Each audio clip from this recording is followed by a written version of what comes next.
Mapagpalang araw mga kataba. Yan, nakapagpahinga ng kaunti si Mama Taba. At go na uli ang ating mga pagluluto. Magluluto tayo ng pulutok. Sa Kapampangan tawag nila pulutok. No, sa Tagalog naman, bopis ang tawag nila dito. Iba't ibang nakapagluto na kasi ako noon. Ang ginamit ko naman doon ay ang ating gizzard o balon-balunan. Ito naman baga ng baboy. No, ito talaga yung ginagamit natin. Tapos, yan. Nilagay ko sa strainer para mapatiktik siya at malinis. No, mamaya natin igigisa. Meron naman tayong carrots, bell pepper, sibuyas, bawang. Kanta sana ako eh. Huwag na. Siling red. At laurel. Meron naman tayo ditong gagawa naman tayo ng kaunting ating pang himagas na maruya. Kasi alam nyo mga kataba, niluto ko tong maruya na to. Gawa nung overripe na yung saging. Sayang naman kaysa itapon ko, no? Gagawa natin ng paraan. Nilagyan ko lang to ng, meron pa kasi kaming, pwedeng sugar ang ilagay nyo, no? Nilagyan ko lang to ng isang kutsarang condensed milk. Ang condensed milk ang nilagay ko dito at flour. Yan ang combination lang nito. At konting tubig. Tapos, unahin natin isa lang to dito sa ating pan. Ang ating, yan. Maruya. Huwag tayong basta Tapo na yan. Sira na yan. No, hindi ganun mga kataba. So, yan. Balikan nyo ako pag luto na yan. Pagdikitin natin. Yan. Balik-balik din mga kataba. After nating ma-fry ang ating maruya, nilagay ko na yung ating baga ng baboy. Tapos, para matanggal ang lansa niya, bago tayo mag-gisa-gisa, maglagay tayo ng suka.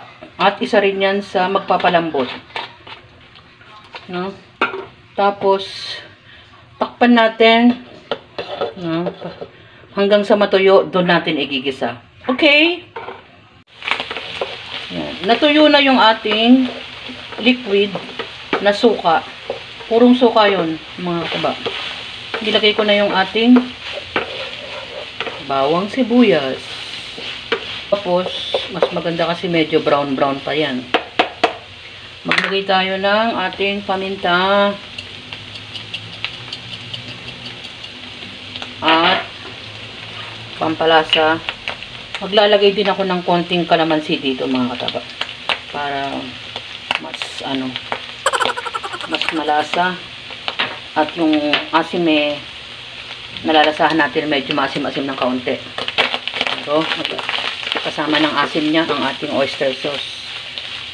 Halu-haluin lang natin ang ating ingredients na bawang sibuyas at ang ating carrots. Dahil mahal ang gulay, yan, hindi na ako naglagay ng green bell pepper. Mas maganda kasi mga kataba kung merong iba't ibang gulay at iba't ibang klase ng kulay. Mas magandang tignan yung pagkain. Pero gagawa naman natin ng paraan na appetizing pa rin ang pagkain. Konting salt. Siponti ako kasi mahirap nang mapaalat. At panibago. Ating oyster sauce. Natin. Yan. Tapos, ang ating mga siling red. Isang pirasong malaki lang itong mga kataba. Kasi, depende doon sa tolerance natin sa anghang. Pero yung dagdagan, sinama ko ng ating laurel. Yan. Pabayaan muna natin siya dyan bago natin ilagay ang kalamansi. Yan. Pag pumuputok-putok na, maglagay tayo ng toyo. Mga ganyan lang karami. Mga 2 kutsara at Ating kalamansi. Walang sabaw to mga kataba. O kahit na konting tubig, wala. Ganyan lang. Pabayaan pa natin lumambot ng kaunti ang ating carrots. At luto na yan. Dahil tinikman ko mga kataba. Siyempre, try nyo mga kataba para masabi natin totoo ang sinabi ni mga mataba na masarap yan.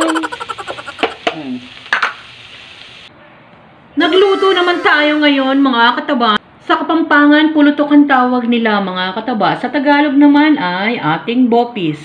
No? May iba't ibang version ng bopis mga kataba. Nakapagluto na ako dati ng meron namang gizzard. Ito naman baga ng baboy. Original na pagluluto ng ating pulutok. Yan ang ating baga ng baboy. Pinakulo muna agad yan sa suka mga kataba para mawala ang lansa. At sinamahan naman natin ng ating maruya. No, kesa naman ma-overripe ng tuluyan ng ating saging, ginawa nating maruya. Kasama naman niya ang kanyang kapares na buko juice. Yan ang ating pagsasaluhan mga kataba. Pulutok or bopis mga kataba. Kasama ng ating maruya at buko juice. Kain na! Enjoy! Kumain at maging masaya. Salamat sa panonood! At bye!